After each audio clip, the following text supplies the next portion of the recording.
In the quiet chambers of the imperial palace, where marble columns rise like ancient sentinels and shadows pool in corners untouched by lamplight, a man sits alone with the weight of the world pressing upon his shoulders. The air is still here, thick with the scent of burning oil and aged parchment, and through the high windows the stars of Rome shimmer with an indifference that has witnessed empires rise and crumble into dust.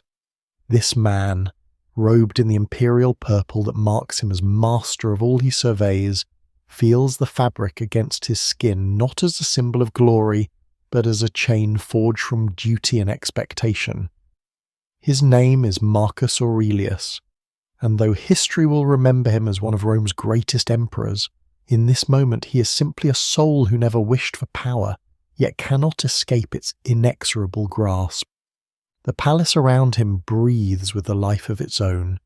Servants move through distant corridors with hushed footsteps.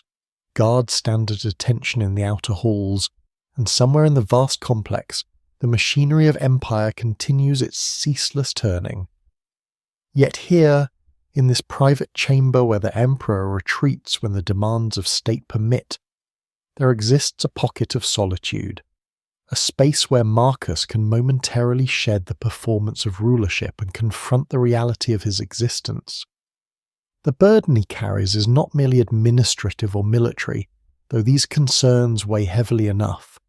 It is the profound responsibility of holding together a civilization that spans from the misty highlands of Britannia to the sun-scorched deserts of Arabia, from the olive groves of Hispania to the ancient cities of Syria. Every decision he makes ripples outward, affecting millions of lives he will never see, touching destinies he can never fully comprehend. Marcus Aurelius never sought this throne. Unlike the ambitious men who have clawed their way to power throughout Rome's long history, driven by visions of glory and immortality, Marcus approached the pinnacle of authority with reluctance, even dread. His heart belonged to philosophy, to the quiet contemplation of virtue and wisdom, to the peaceful pursuit of understanding in a world that so often defies comprehension. He had dreamed, in his youth, of a life spent in study and reflection, surrounded by scrolls and teachers, debating the nature of the good life far from the noise and chaos of political intrigue. But destiny, that forced the Stoics taught him to accept with equanimity, had other designs. Through the intricate mechanisms of Roman succession, through adoptions and alliances beyond his control, the purple found him, and with it came an empire at the very height of its power, a colossus spanning 3 continents, governing perhaps 70 million souls, protected by legions that had never known defeat, enriched by trade routes that connected the known world. Yet power, Marcus understood with the clarity of his philosophical training, is not freedom but imprisonment.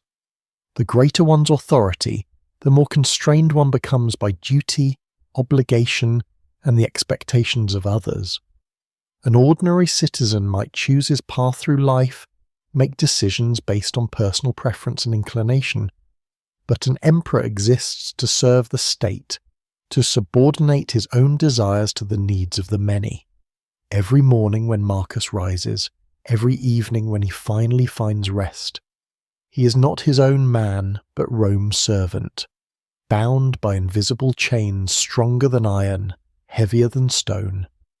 This paradox, that supreme power brings supreme constraint, would haunt him throughout his reign, a philosophical puzzle made flesh, a daily reminder that the Stoic wisdom he cherished was not mere abstraction, but lived reality. In the stillness of this chamber, as night deepens over the eternal city, and the sounds of urban life gradually fade into the gentle murmur of distant fountains, Marcus contemplates the path that brought him here. His mind, trained to examine itself with ruthless honesty, traces backward through the years, seeking to understand how a boy who loved wisdom became a man who commands armies, how a student of ethics became responsible for decisions that determine who lives and who dies, which cities flourish and which are razed, which peoples prosper and which fade into obscurity.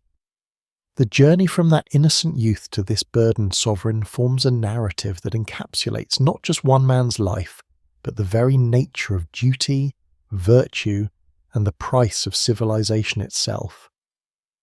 Long before the weight of empire settled upon him, before the purple robes touched his shoulders and the laurel crown marked him as Rome's chosen, Marcus Aurelius was simply a boy, a child who walked the marble halls of privilege with curious eyes and an already introspective spirit. Born Marcus Annius Verus in the year 121 of the Common Era, he entered a world of unimaginable wealth and refinement, the scion of a noble family whose lineage stretched back through generations of Roman aristocracy. His father, though dying when Marcus was but a child, left a legacy of dignity and service, while his grandfather, after whom he was named, provided the stability and guidance that shaped his earliest years. Yet even in childhood, those who knew him recognized something unusual in the boy, a seriousness beyond his years, a tendency toward contemplation rather than the rough games and martial pursuits that occupied most Roman youths of his station. The Rome of Marcus's youth was a city transformed, a metropolis that had evolved over 9 centuries from a cluster of shepherds' huts on the Tiber's banks into the undisputed centre of the civilized world. Its streets teemed with humanity drawn from every corner of the empire, merchants from Carthage bargaining in the forums, philosophers from Athens discoursing in the gardens, soldiers from Germania drinking in the taverns, slaves from 100 nations labouring in workshops and households. The very air seemed charged with possibility and power, with the accumulated weight of history and the confident expectation of eternal continuance. Great aqueducts brought fresh water cascading into the city from distant hills. Public baths offered luxury to even common citizens. Temples to a pantheon of gods rose on every major street, and the Colosseum, that monument to Rome's might and its appetite for spectacle, dominated the urban landscape like a stone declaration of imperial grandeur. Into this world of overwhelming sensory abundance and cultural complexity, young Marcus brought a mind already turning inward, already questioning, already seeking something beyond the surface pleasures and obvious ambitions that satisfied most of his peers. His education, as befitting a youth of his station, was comprehensive and demanding.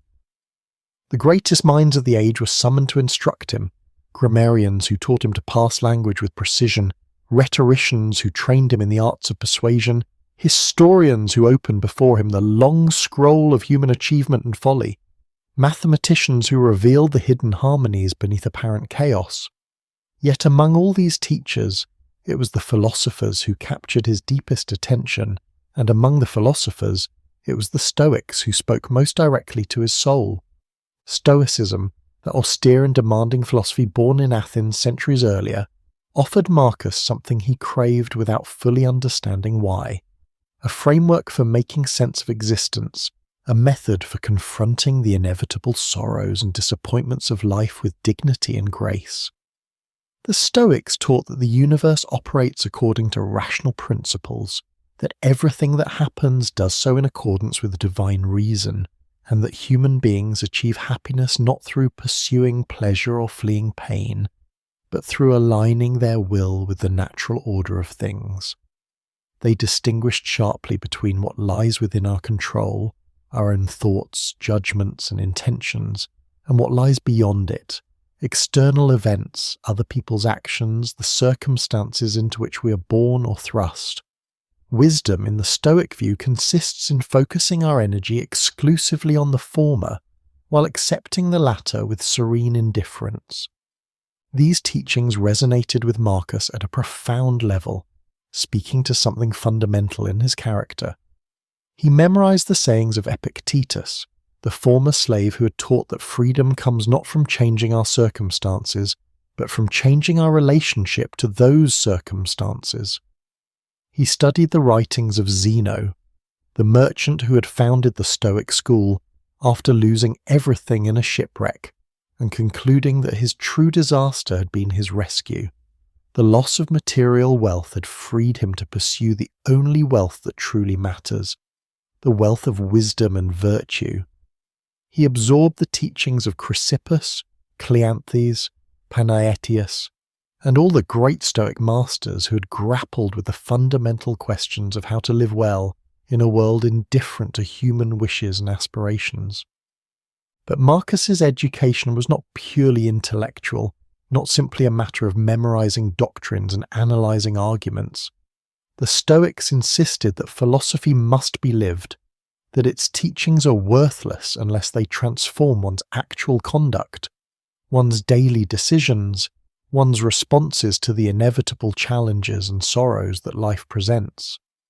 So Marcus, even as a boy, began the demanding work of applying these principles to his own existence. He practiced the Stoic exercises, contemplating death to put petty concerns in perspective, imagining the loss of everything he cherished to prepare himself for actual loss, examining his own judgments and reactions to identify and root out irrational attachments and aversions. This was not morbid preoccupation, but what the Stoics called negative visualization, a deliberate technique for cultivating gratitude for what one has while simultaneously loosening one's grip on it, recognizing that all external things are temporary and that true peace comes from wanting nothing beyond what virtue requires. As Marcus matured from boy to young man, his philosophical commitment deepened even as his public responsibilities expanded. He dressed simply, eschewing the luxuries that his position made readily available. He slept on a hard couch rather than the soft beds that filled the palace. He ate plain food, drank water rather than wine, and devoted his free hours to study and contemplation rather than the entertainments that occupied most young aristocrats. This was not ostentatious asceticism, not a performance designed to impress others, but a genuine attempt to live according to the principles he was learning, to distinguish between needs and wants, to recognize that happiness comes from within rather than from external possessions or pleasures, to train himself in the virtue of self-control that the Stoics regarded as foundational to all other virtues. His teachers watched this development with a mixture of approval and concern. They recognized his genuine philosophical gift, his capacity for abstract reasoning combined with moral seriousness, but they also worried that he might be too refined, too contemplative, too unworldly for the brutal realities of Roman political life. The empire needed leaders who could make hard decisions, who could command armies and navigate the treacherous currents of court intrigue, who could balance competing interests and sometimes act with calculated cruelty when the state's survival demanded it. Could this sensitive, philosophical youth become such a leader? Could the young man who spent his evenings reading Epictetus also order executions, wage wars of expansion, sanction policies that would cause suffering to thousands for the supposed benefit of millions? These questions remained unanswered as Marcus entered his late teens, still primarily a student and private individual despite his aristocratic birth and privileged position. The future stretched before him as an unwritten scroll, and though he could not know it, the currents of Roman politics were already moving in ways that would sweep him inexorably toward the summit of power. The Emperor Hadrian, that restless genius who had travelled to every corner of the empire and left monuments to Roman civilization wherever he went, was growing old and turning his mind toward the question of succession. In Rome, unlike in the hereditary monarchies that governed many other nations, the imperial succession was theoretically based on merit rather than blood. Emperors adopted the most capable man available as their heir, creating a dynasty of virtue rather than genealogy. This system had, in recent generations, produced a remarkable series of capable rulers, men who governed with wisdom and restraint, who expanded the empire's boundaries while securing peace within them, who built aqueducts and temples and libraries while maintaining the military, might that undergirded Roman dominance. Hadrian looked upon the young Marcus and saw something that captured his attention, a quality of character rare in any age, but especially in the corrupting atmosphere of imperial power. Here was a youth uncorrupted by ambition, uninterested in the usual pursuits of wealth and pleasure, devoted instead to the cultivation of virtue and wisdom. Hadrian saw, perhaps, what he himself might have been in a different life, or what he wished he had been, a philosopher uncompromised by the demands of rule. And so, through the intricate mechanisms of Roman adoption and succession planning, Hadrian set in motion a chain of events that would eventually place Marcus on the throne. The process was complex, layered with the political calculations necessary in a system where power passed not by clear rules, but through managed transitions. Hadrian first adopted Antoninus Pius, a capable senator of unimpeachable character, with the understanding that Antoninus would in turn adopt Marcus, along with Lucius Verus, another young aristocrat deemed suitable for eventual rule. This double adoption created a line of succession extending 2 generations into the future, providing stability and continuity, while also demonstrating Hadrian's confidence in the adoptive system that had served Rome so well. For Marcus, then 17 years old, the adoption meant a transformation of his entire existence. He was no longer merely a well-born youth with prospects, but the designated heir to an empire, a future ruler whose education and preparation would henceforth be directed toward the awesome responsibilities that awaited. The weight of this elevation settled over Marcus like a heavy cloak, restricting his movements, altering his relationship to everyone around him, changing the very quality of his days. He had not sought this position, had never dreamed of ascending to such heights, and the knowledge that he would someday wield absolute power filled him not with exhilaration, but with a kind of existential dread. His philosophical studies had taught him the dangers of power, how it corrupts, how it isolates, how it tempts even the most virtuous to acts of cruelty and excess. He had read of tyrants and despots, of rulers who began with good intentions but gradually succumbed to the intoxicating effects of unchecked authority. Could he resist these temptations? Could he remain true to his philosophical principles while simultaneously executing the often brutal necessities of statecraft? These questions haunted him as he assumed the toga virilis, the garment of adult citizenship, and began the formal training that would prepare him for rule. He was introduced to the mechanisms of imperial administration, to the vast bureaucracy that managed tax collection, road maintenance, postal services, military logistics, and the 1,000 other functions required to keep an empire operating. He attended Senate meetings, observing the careful dance between senatorial dignity and imperial power, learning how to manage the aristocracy's pride while ensuring that real authority remained concentrated in the emperor's hands. He studied military tactics and strategy, for though he hoped never to wage war, he understood that an emperor who could not command Rome's legions would not long remain emperor. He learned diplomacy, the art of managing relationships with client kingdoms and potential enemies beyond the empire's borders, recognizing that sometimes a well-placed letter or a carefully calibrated insult could accomplish more than a legion's march. Yet throughout this practical education, Marcus never abandoned his philosophical studies. If anything, he clung to them more desperately, recognizing that they represented his only defense against the corruption that power inevitably brings. Each evening after the day's lessons in governance and statecraft, he returned to his books, to Epictetus and the other Stoic masters, seeking to reinforce the principles that would keep him grounded, that would remind him of what truly matters beyond the ephemeral glories of empire. He corresponded with Marcus Cornelius Fronto, his rhetoric teacher, but increasingly their letters turned from technical discussions of language to deeper questions of character and conduct. Marcus sought not just to learn how to speak persuasively, but how to live virtuously, how to navigate the moral complexities that awaited him without losing his soul in the process. The years of preparation stretched on, each one bringing Marcus closer to the throne while simultaneously deepening his sense of inadequacy to the task before him. Antoninus Pius ruled with steady competence, providing a model of how an emperor should conduct himself, moderate in his personal habits, attentive to administrative details, respectful of the Senate's forms while ensuring its substance remained subordinate to imperial will, cautious in military matters, devoted to maintaining peace within the empire's boundaries.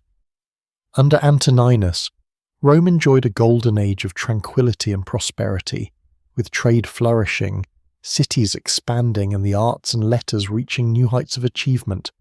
This was the Pax Romana in its fullest expression, the peace that Roman power imposed upon a world that had known nothing but endless warfare before Rome's legions brought order. Marcus observed all this, learning from Antoninus's example while also recognizing that each ruler must adapt their style to the circumstances they face. Antoninus had inherited an empire at peace, with secure borders and a full treasury. What would Marcus inherit? What challenges would his reign present? These were questions that no amount of preparation could fully answer, for the future remained stubbornly opaque, revealing itself only as it became the present, moment by moment, crisis by crisis. As the years drifted softly onward, as Marcus passed through his 20s and into his 30s, still nominally subordinate but increasingly involved in the actual business of governing, he married Faustina, the daughter of Antoninus Pius. The marriage was both personal and political, as such unions always were among Rome's elite, a way of cementing alliances and ensuring continuity, while also, one hopes, providing companionship and affection. Faustina bore him children, though many would not survive infancy, a common tragedy in an age when even wealth and privilege offered limited protection against disease and the manifold dangers of early life. Each loss carved another wound in Marcus's heart, another reminder of the Stoic teaching that nothing external belongs to us permanently, that even our beloved children are merely on loan from fate to be reclaimed whenever the cosmic order determines. Through all these experiences, the marriages, the births, the deaths, the administrative responsibilities, the public ceremonies, the private griefs, Marcus continued his philosophical work, continued his effort to forge himself into the kind of person who could wield power without being destroyed by it. He practiced daily self-examination, reviewing each evening the day's events, noting where he had acted in accordance with reason and virtue and where he had fallen short. He reminded himself constantly of mortality, not in any morbid sense, but as a tool for maintaining perspective. All of this, the empire and its glory, his own life and its concerns, would pass away, would become dust and memory, and therefore what mattered was not external success, but internal integrity. Not whether history remembered him, but whether he had remained true to the principles he professed. In the year 161, as spring warmed the Italian countryside and new life stirred in fields and forests, Antoninus Pius fell ill. The sickness came upon him suddenly, without warning, as death so often does, despite our tendency to imagine that we will see it approaching from a distance. Within days, it became clear that the emperor would not recover, and the machinery of succession began its final movements.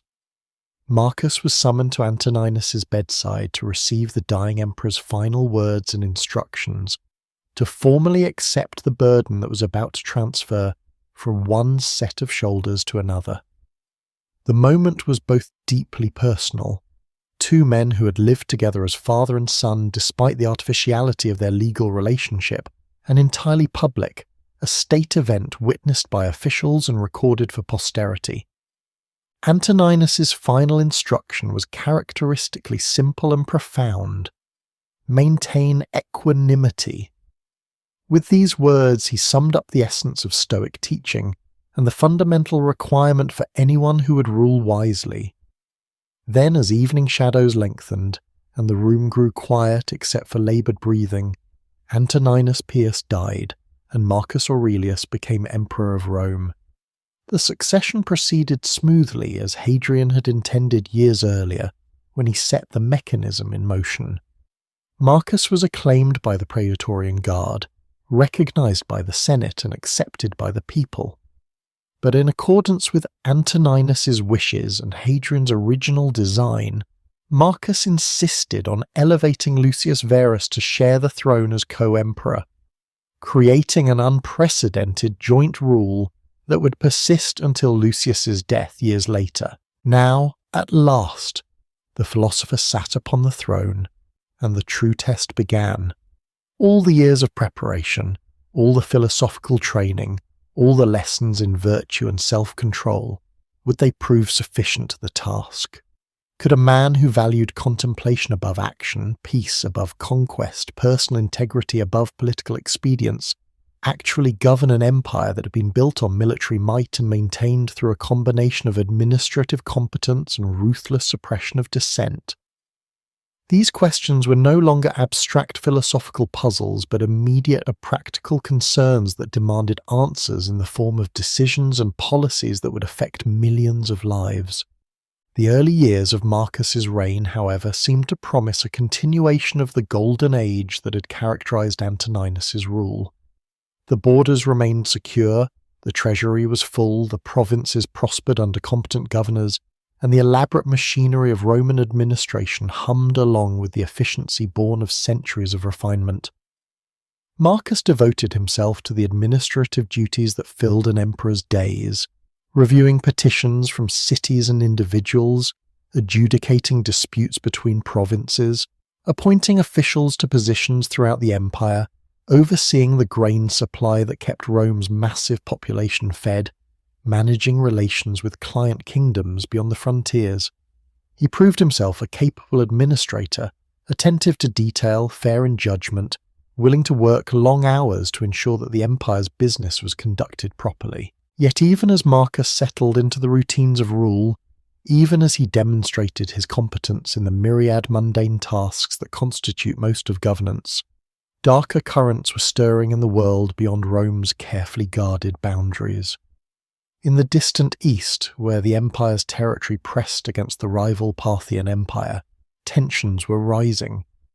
Along the Danube frontier in the north, where Roman civilization confronted the Germanic tribes that had never accepted Roman dominion, scouts brought worrying reports of unusual movements, of tribes gathering in unprecedented numbers, of a restlessness that suggested something more than the usual border skirmishes. And most ominously, though no one yet recognized the magnitude of the threat, a sickness was beginning to spread. A disease that had incubated in the crowded cities of the east and was now travelling westward along the very trade routes that had enriched Rome, carried by merchants and soldiers who had no idea they were transporting death. The Antonine Plague, as later generations would name it, did not announce itself dramatically. It arrived quietly, invisibly, in the bodies of travellers who felt perfectly well when they set out on their journeys, but who carried within themselves a pathogen that would soon transform the empire. The first cases appeared in port cities and major trading centres, places where people from distant regions mixed and mingled. At first, the symptoms seemed unremarkable: fever, weakness, throat pain, diarrhoea, the common ailments that afflicted people in every age. But then the distinctive signs emerged: pustules covering the body, internal bleeding, a mortality rate that seemed to spare neither young nor old, rich nor poor, strong nor weak. Within months, the disease had spread throughout the empire, following the magnificent road system that had been built to move armies and facilitate commerce, but that now served equally well to distribute infection. Legions returning from campaigns in the east brought the plague with them, and from the military camps it spread to nearby civilian populations, and from there to cities and towns throughout the provinces. The death toll mounted with terrifying speed. Soldiers died in their barracks, farmers in their fields, merchants in their shops, senators in their villas. The disease showed no preference for virtue or vice, made no distinction between the pious and the impious, struck down the innocent child as readily as the guilty criminal. Rome itself, that great metropolis where perhaps 1 million souls lived crowded together in apartment blocks and townhouses, became a charnel house. The narrow streets that usually bustled with commercial activity and social interaction now served as channels for contagion. The public baths, those beloved institutions where Romans of all classes gathered to bathe, exercise and socialize, became vectors for transmission.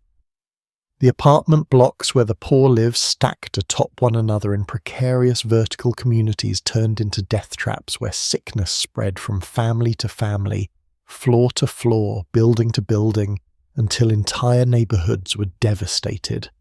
The carefully engineered infrastructure that made urban life possible, the aqueducts bringing fresh water, the sewers carrying waste away, the grain dole feeding the masses, all proved inadequate to stem the tide of death.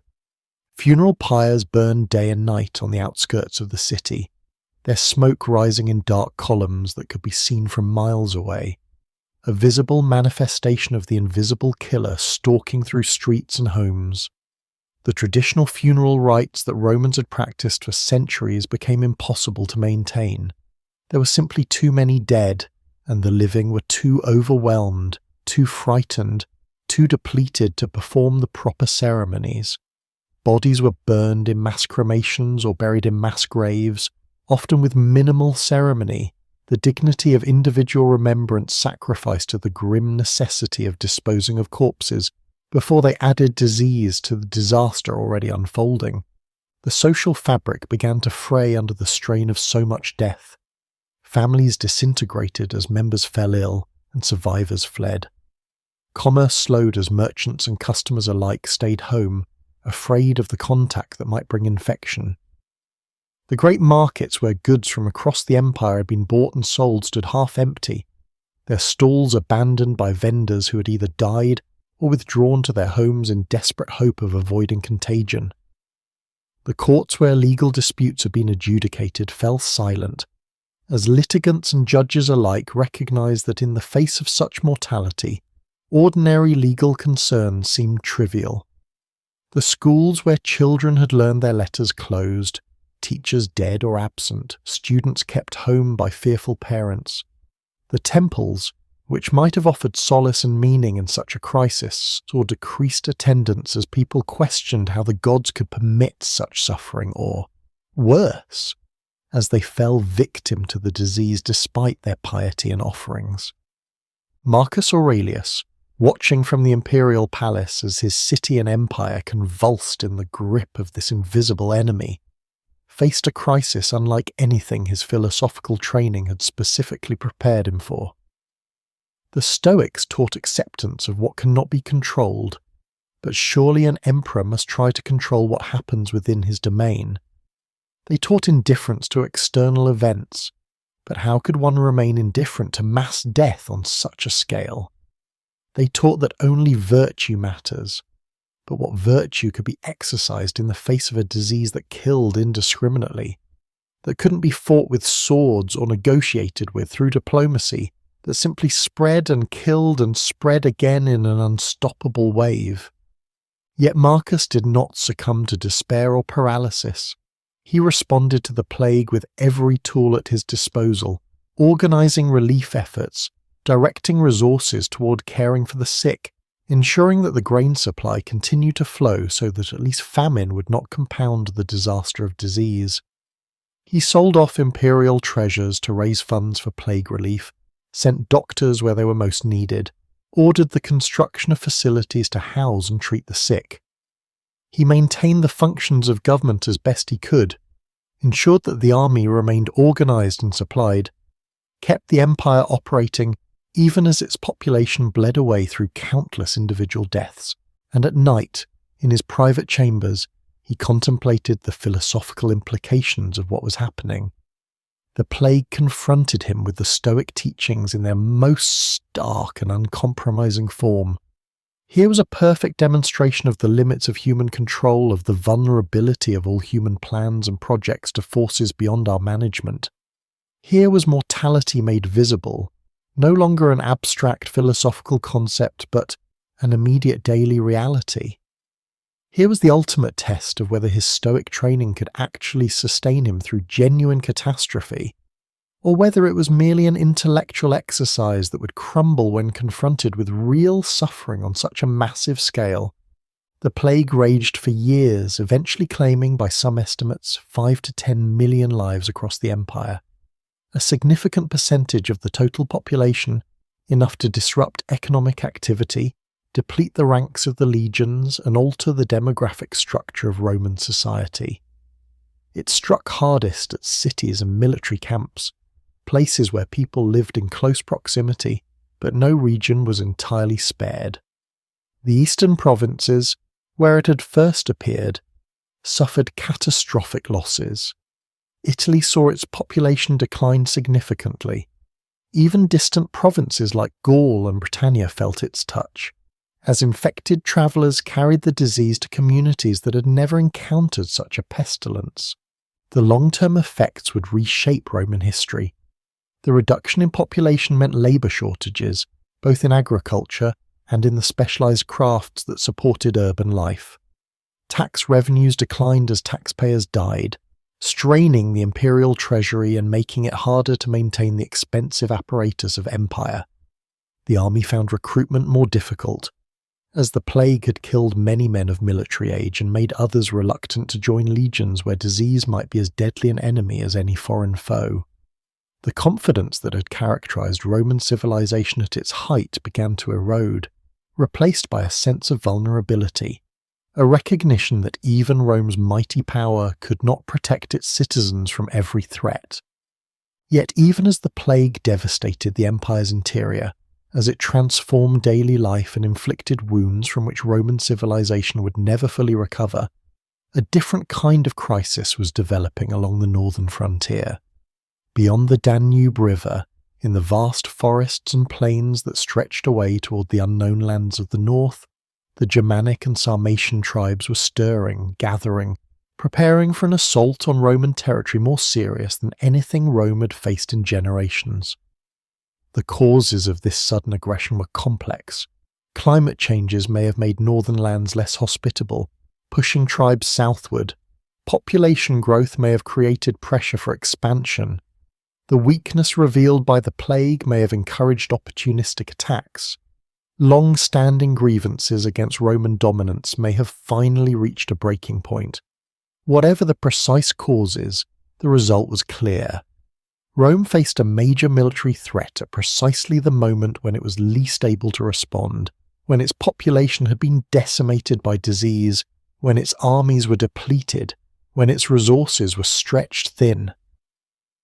The Marcomannic Wars, as they would come to be known, began not with a single dramatic invasion, but as a series of raids and incursions that gradually escalated into full-scale warfare.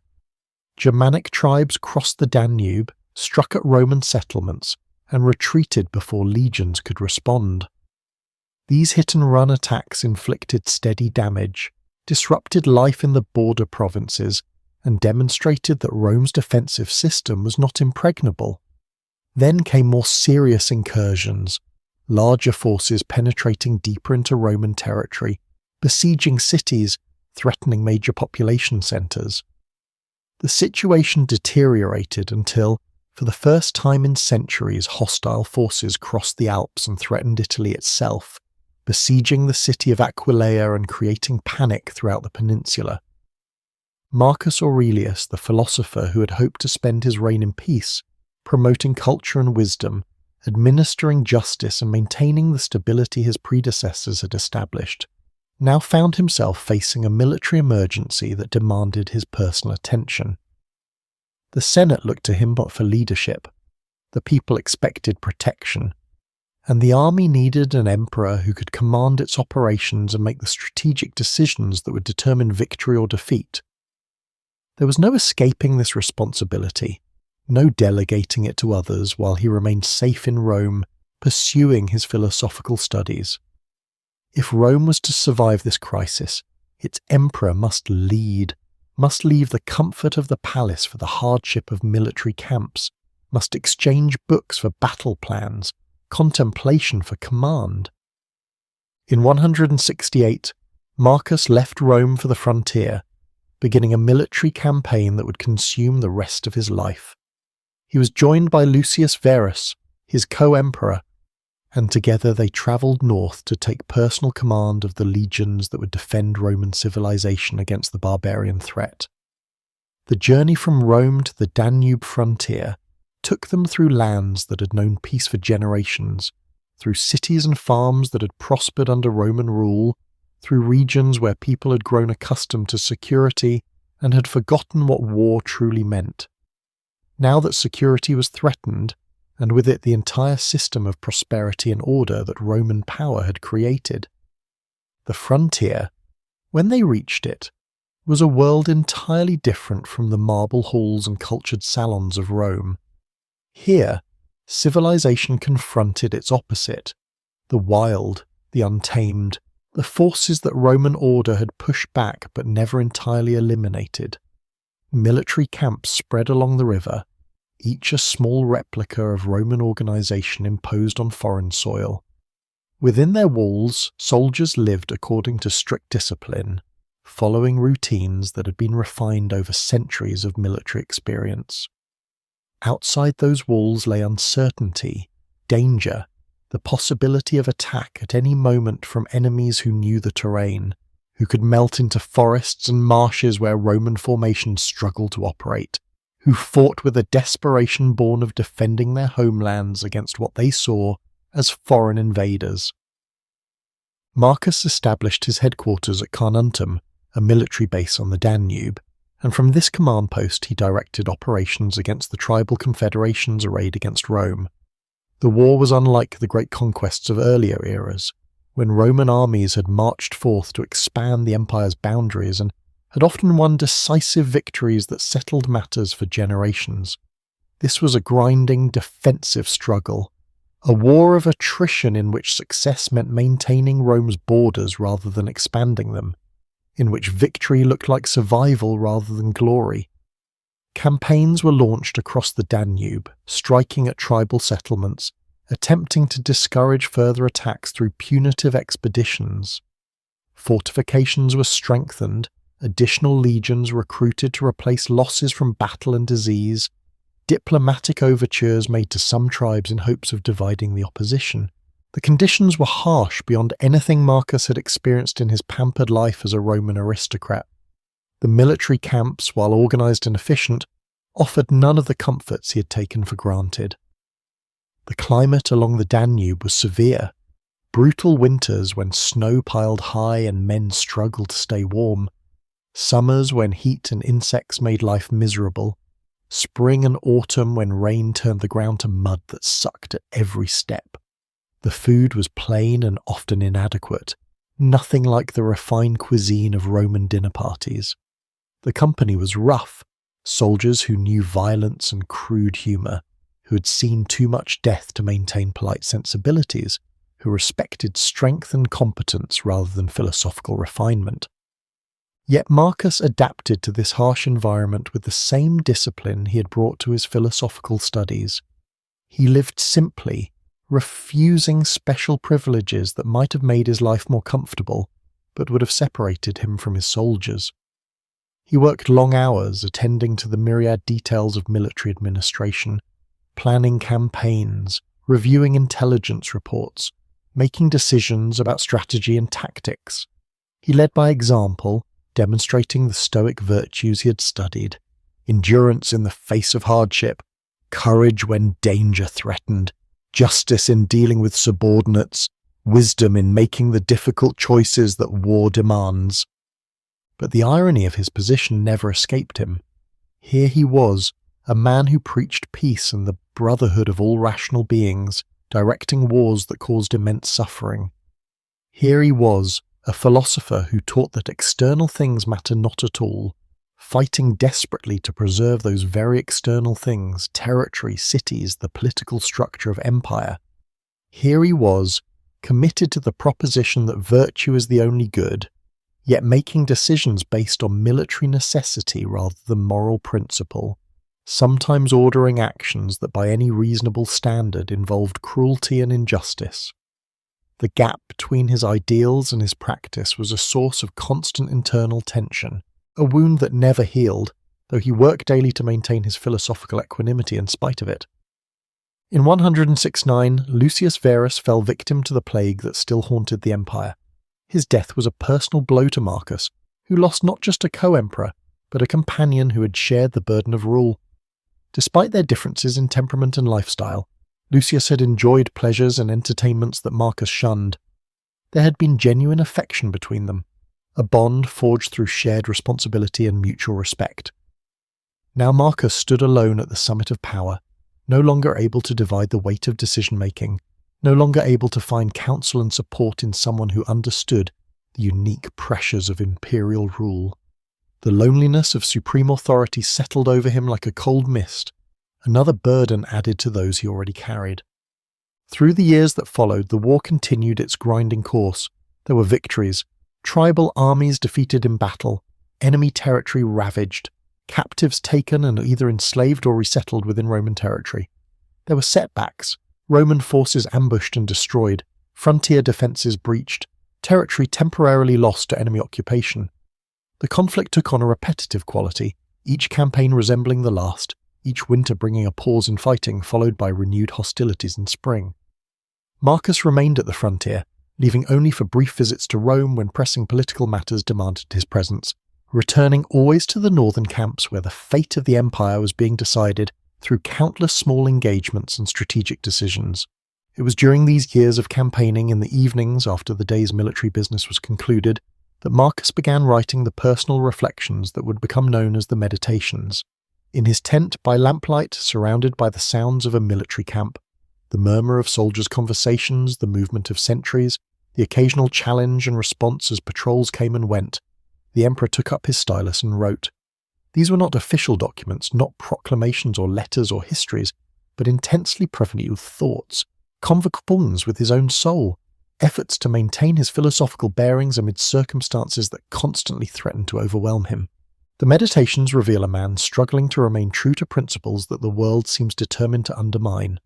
Again and again, Marcus reminds himself of Stoic teachings, that death is natural and nothing to fear, that external events matter not at all, that only virtue has true value, that we must focus on what lies within our control and accept everything else with indifference. But these reminders have a quality of desperation, as if he must repeat them constantly to prevent himself from losing faith in them entirely.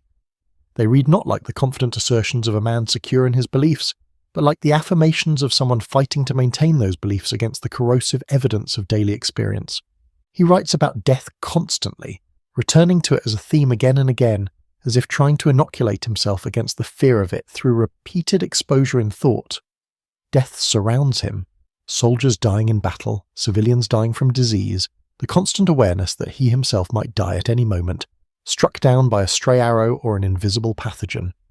The Stoic teaching that death is merely a natural transformation, no different from any other change in the material world, must have seemed hollow comfort when he looked upon the faces of young men killed in their prime, when he contemplated the empire's millions of plague dead, when he felt his own body weakening under the strain of constant work and advancing age. He writes about the need to remain focused on the present moment, not to worry about future troubles or to dwell on past mistakes.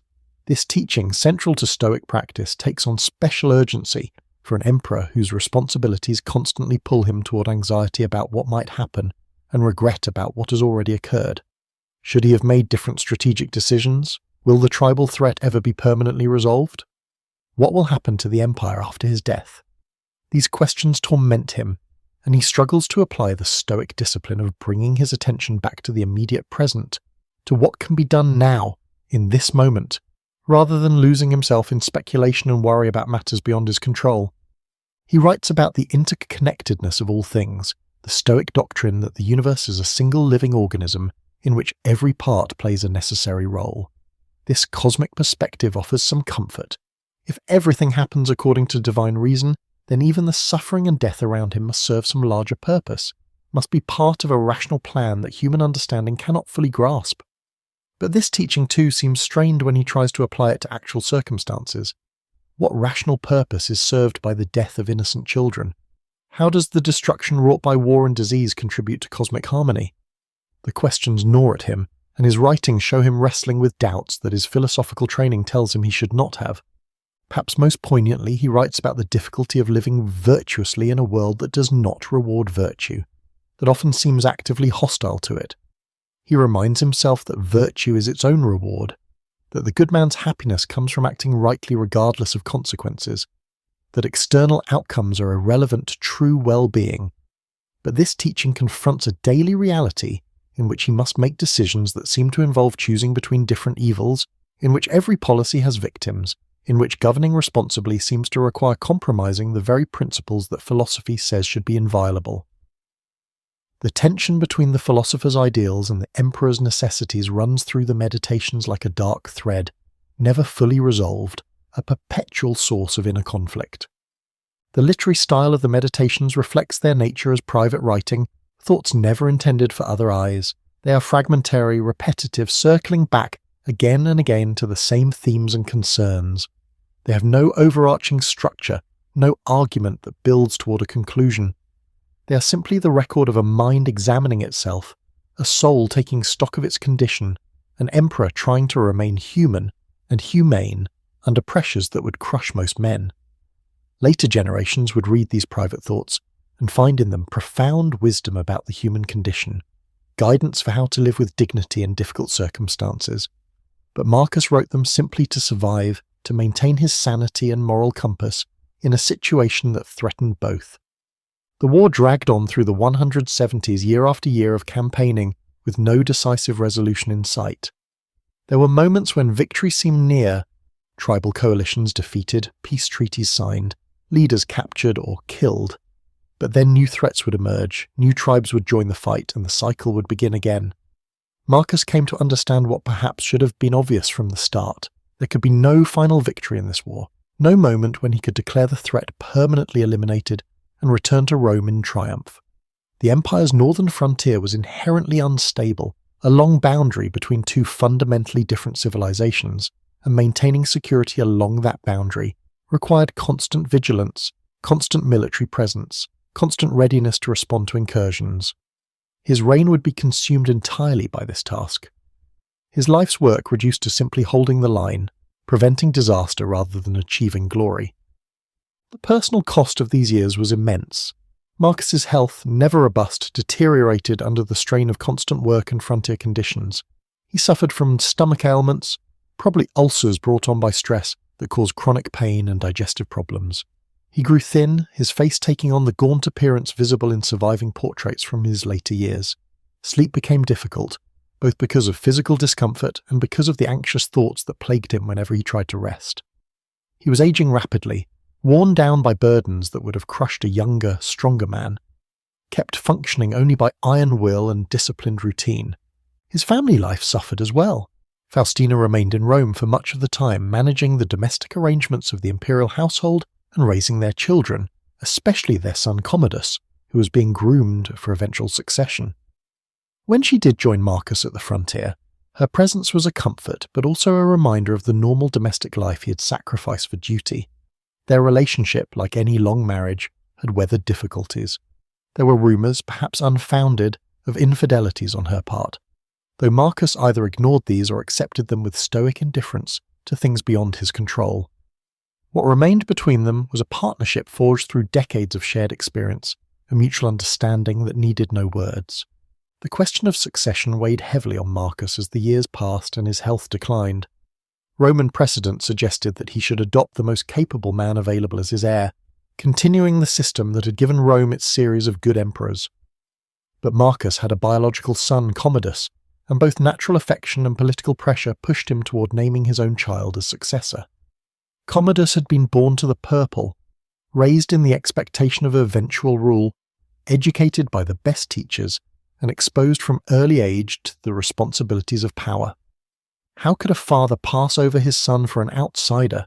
How could an emperor ignore the simplicity of hereditary succession in favour of a system that, however noble in theory, created opportunities for intrigue and instability? Yet even as Marcus made the decision to name Commodus as his heir, doubts gnawed at him. He was not blind to his son's character, to the disturbing signs that suggested Commodus might lack the temperament for wise rule. The boy, and he remained in many ways a boy despite his years, showed little interest in philosophy or virtue, the things Marcus valued most. He preferred entertainments and physical pursuits, enjoyed adulation and display, seemed to lack the inner discipline that governing an empire required.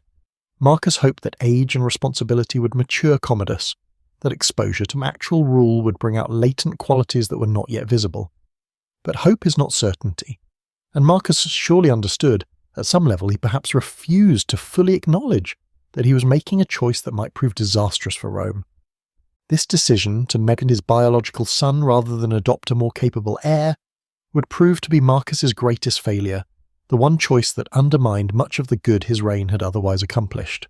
Commodus would indeed become emperor upon Marcus's death, and his reign would be a catastrophe of misrule, cruelty, and instability that historians would later mark as the beginning of Rome's long decline. But this knowledge lay in the future, unknowable to Marcus as he wrestled with a decision that pitted his duties as emperor against his instincts as father, that forced him to choose between the system that had made him emperor and the human bonds that even philosophers cannot easily set aside. As the year 180 dawned, Marcus Aurelius was nearly 60 years old, ancient by Roman standards, especially for someone who had endured the hardships of frontier campaigning for more than a decade. His body was failing, weakened by disease and age, held together only by determination and habit. Yet he remained at his post along the Danube, still directing military operations, still attending to the administrative details that maintained Roman power, still trying to achieve the elusive goal of securing the northern frontier. His staff could see that the end was near, that the emperor was dying on his feet, kept upright only by will. But Marcus refused to rest, refused to delegate responsibilities that he believed only the emperor could properly discharge. In early March, his condition worsened dramatically. Fever overtook him, his already weak body unable to fight off some final infection. He took to his bed in his quarters at the military camp of Vindobona, near where Vienna now stands, and as his strength ebbed away, he prepared for death with the same philosophical discipline he had tried to maintain throughout his life.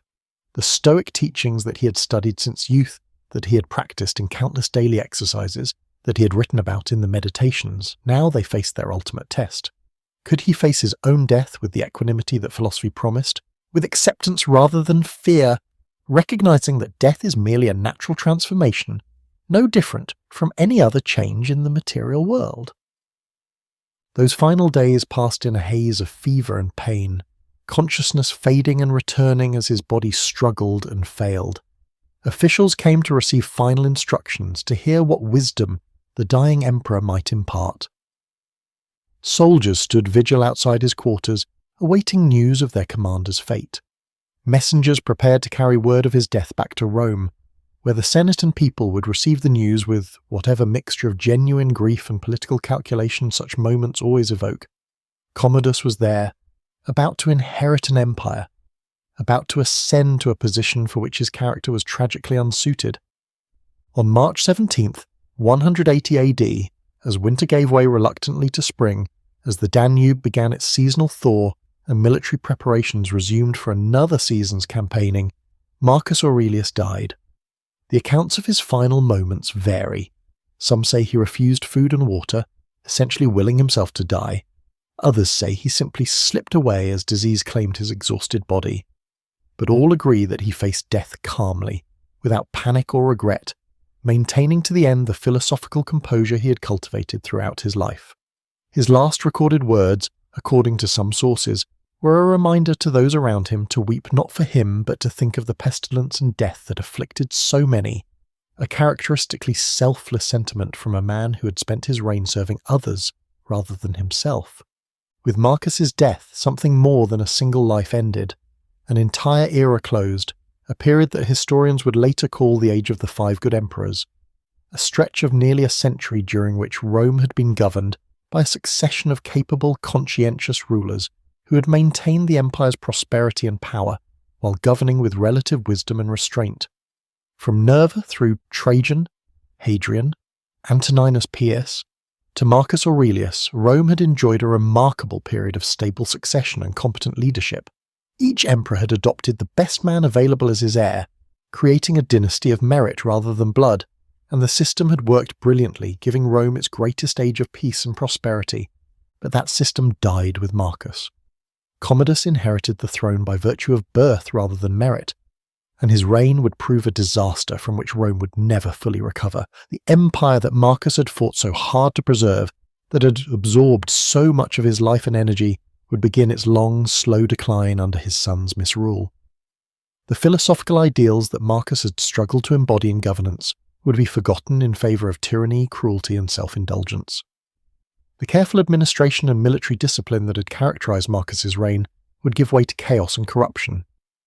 Within a few years, Rome would plunge into civil war, and though the empire would survive for centuries more, it would never again achieve the stability and confidence that had marked the age of the good emperors.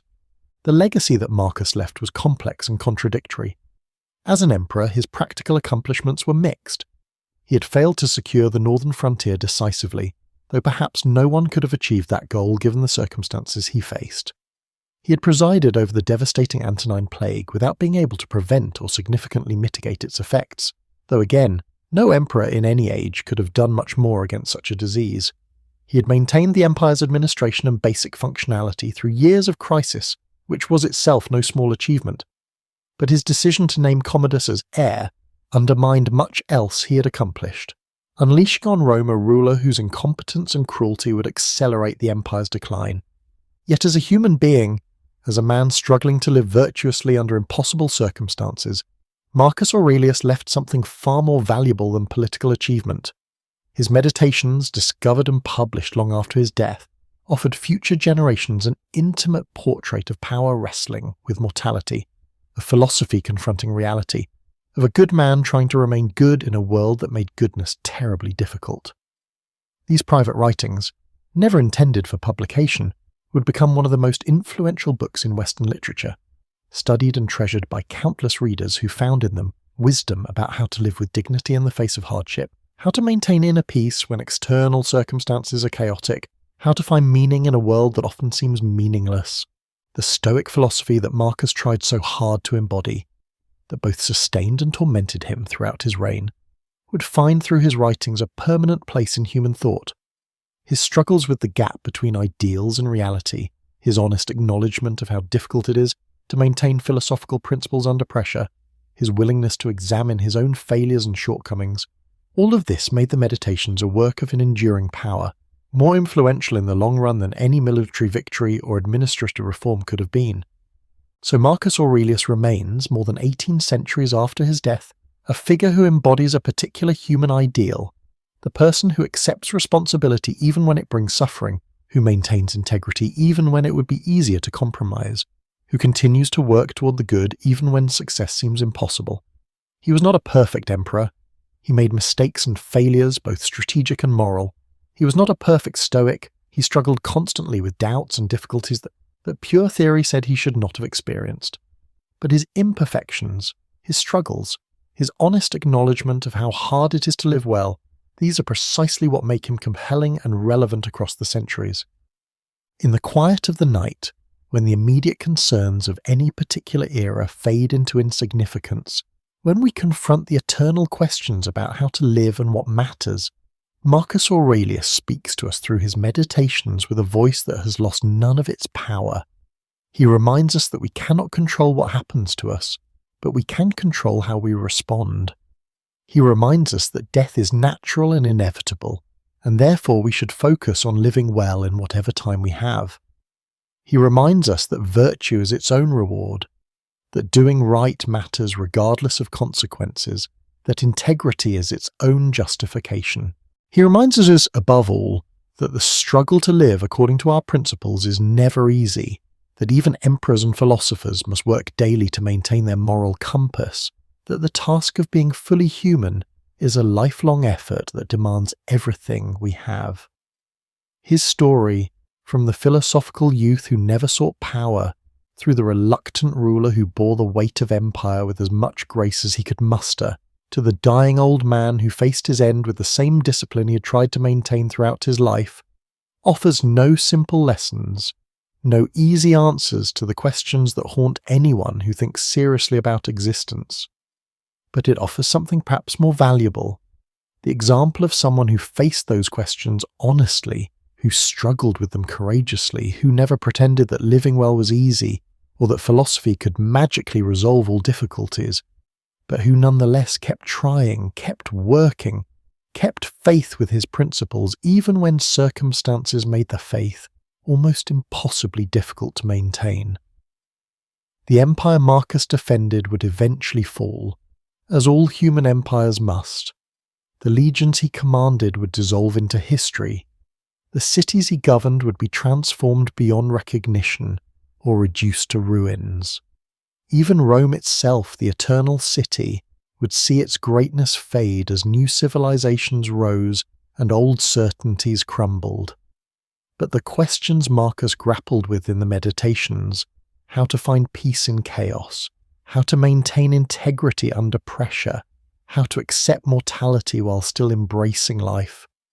These questions remain as urgent now as they were in his time, as relevant to us as they were to him.